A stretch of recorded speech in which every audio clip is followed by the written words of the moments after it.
Good morning, children. Today we will learn your first chapter from English book. So open your English book, page number 5. Your chapter first is the straw, the coal and the wind.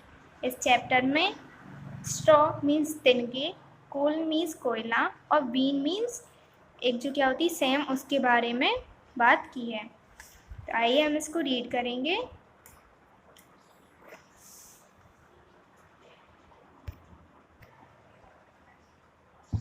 In a place dwelt a poor old woman who had gathered together a dish of beans and wanted to cook them. एक गांव में एक गरीब बूढ़ी औरत रहती थी जो beans को एक साथ इकट्ठा करके उन्हें पकाना चाहती थी। So she made a fire on her hearth and that it might burn the quicker, she lighted it with a handful of straw.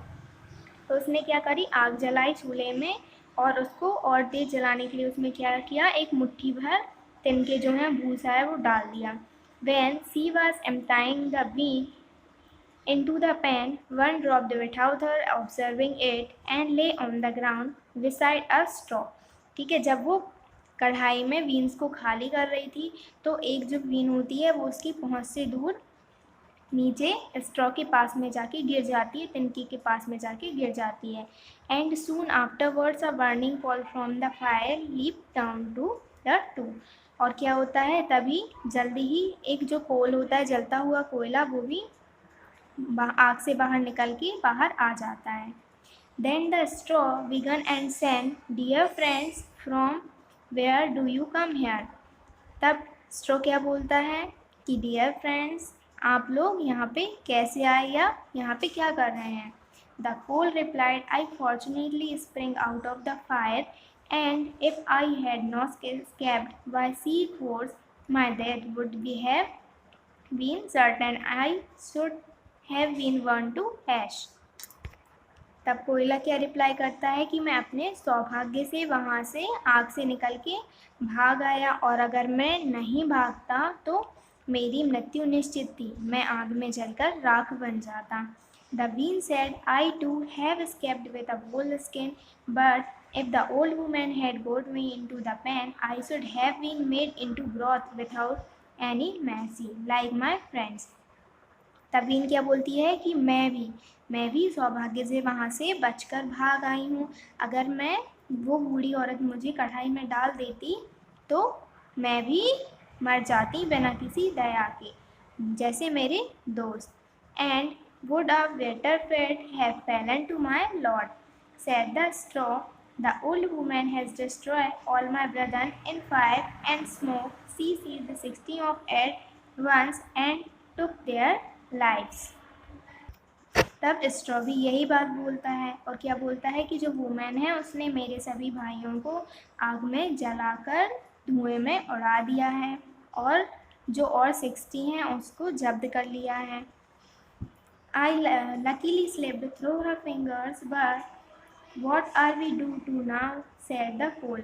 तो कोल क्या बोलता है कि मैं भी सौभाग्य से उनकी फिंगर से फिसल गया और बच गया, लेकिन अभी हम लोग क्या करेंगे।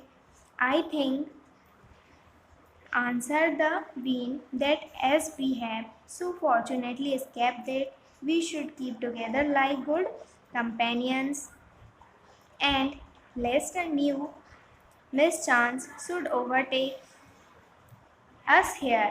तब वो बीन क्या बोलती है कि हम अपनी किस्मत से बचकर आए हैं तो हमें एक साथ यहाँ से निकलना चाहिए इससे पहले कि कोई मुसीबत आए। We should go away together and go to a foreign country. हमें एक साथ किसी दूसरी शहर में चलना चाहिए। The proposal pleased the two others and they set out on their way together. दोनों ने उसकी आइडिया की तारीफ की और वो लोग अपने रास्ते तय करते हुए तीनों निकल पड़े। Soon however they come to a little brook and as there was no bridge और no foot plank they did not know how they were to get over it. जल्दी ही वो वहाँ पे एक ब्रूक के पास पहुँचे, एक धारा या छोटी नदी हम कहेंगे जिसको, उसके बाद पहुँचते हैं वहाँ पर, लेकिन कोई भी फुट प्लैंक कोई भी ब्रिज नहीं होता है, कोई और रास्ता नहीं होता है। अब उनको समझ में नहीं आता है कि वो लोग यहाँ से कैसे निकलें। The straw hit on a good idea and said, I will lay myself straight across and then you can walk over on me as on a bridge. तब स्ट्रॉ बोलता है कि मेरे पास एक तरकीब है, मैं सीधा स्ट्रेट लेट जाऊंगा और तुम मेरे ऊपर चल के आ जाना जैसे कि मैं एक ब्रिज हूँ। The straw therefore stretched itself from one bank to the other and the coal tripped quite boldly on the newly world bridge. ठीक है, तो क्या होता है कि जो स्ट्रॉ होता है वो अपने आप को इस तरह सीधा इस तरफ से उस तरफ डाल देता है और जो कोयला होता है उसके ऊपर चलने लगता है जैसे कि वो एक ब्रिज है। But when she had reached the middle and heard the water rushing beneath her, she was after all afraid and stood still and ventured no farther. लेकिन जब वो बीच में पहुंचते हैं और पानी के बहने की आवाज़ सुनते हैं तो वो क्या होता है, उसको वो एक जगह खड़ा होता है, एक भी कदम वह आगे नहीं बढ़ाता। The straw, however, began to burn, broke into two pieces and fell into the storm. अब क्या होता है कि जो स्ट्रो होता है वो बीच से डैमेज हो जाता है, ठीक है, और दो पीस में टूट जाता है और वो नदी की धारा में बह जाता है। The coal slipped after her, hissed when she got into the water and breathed her last. तब जो कोल होता है वो भी क्या होता है, पानी में गिर जाता है और फिर वो अपनी लास्ट सांसें लेता है, आखिरी सांसें लेता है। The bean who had prudently stayed behind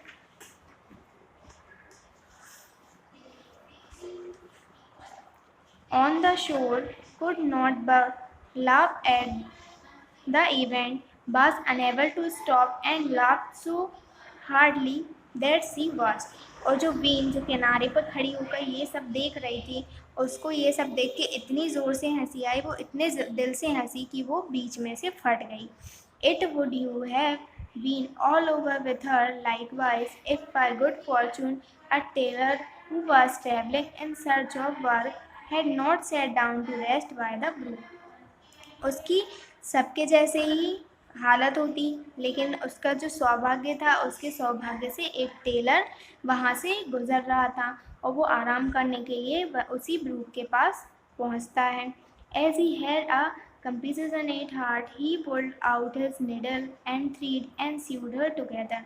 और वो बहुत ही दयालु इंसान था, तो उसने क्या किया, अपने सुई और धागा निकाला और उसको एक साथ जोड़ के सिल दिया।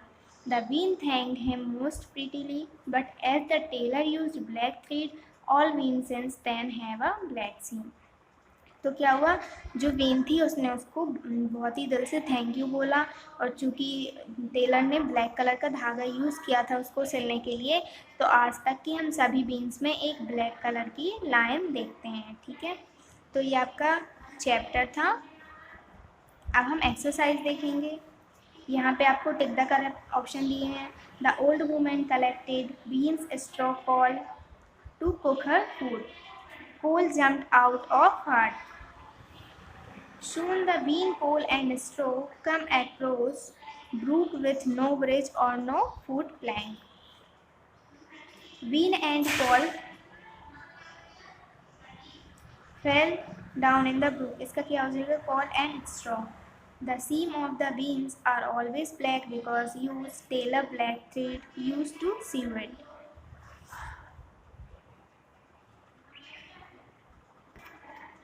नेक्स्ट देखिए यहाँ पे ट्रू और false. The old women was cooking the straw, false. The coal escaped has was saved from being burnt, ये हो जाएगा ट्रू।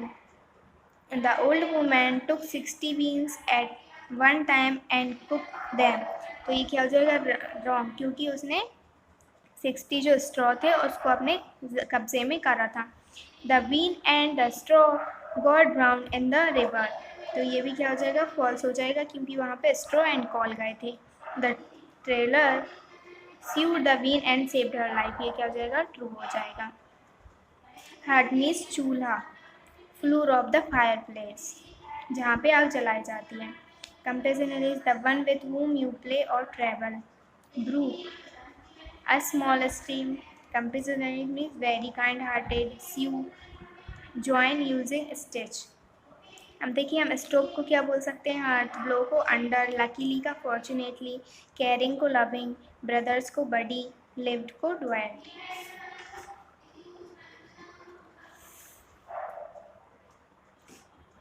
यहाँ पे देखिए ग्रामर में आपको नेमिंग वर्ड्स दिए हैं।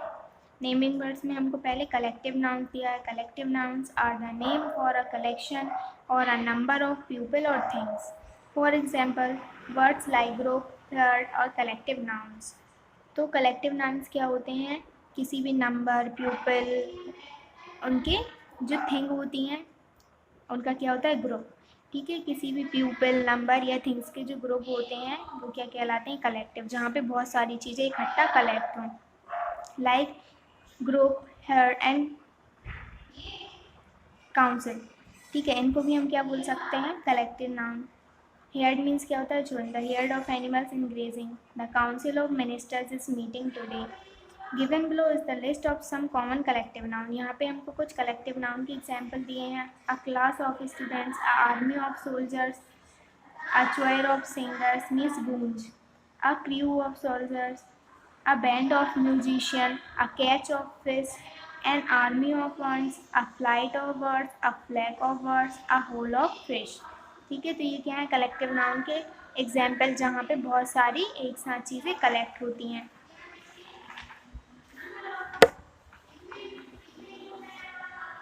सो बच्चों आपको ये पूरा चैप्टर रिवाइज करना है, पेज नंबर 5 से लेके पेज नंबर 11 तक। ओके।